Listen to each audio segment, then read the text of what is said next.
بسم اللہ الرحمن الرحیم۔ حضرت عائشہ رضی اللہ تعالی عنہا نے بتلایا کہ میں نے نبی کریم صلی اللہ علیہ وسلم کے ساتھ حجۃ الوداع کیا۔ میں تمتع کرنے والوں میں تھی اور ہدی یعنی قربانی کا جانور اپنے ساتھ نہیں لے گئی تھی۔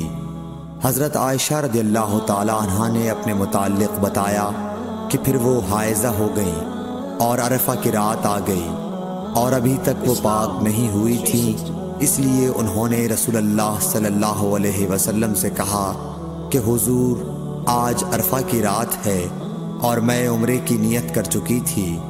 رسول اللہ صلی اللہ علیہ وسلم نے فرمایا کہ اپنے سر کو کھول ڈال اور کنگاہ کر اور عمرے کو چھوڑ دے۔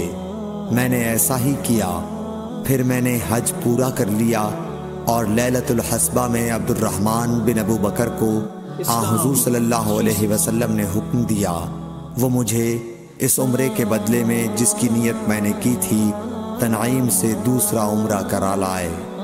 صحیح بخاری حدیث نمبر 316۔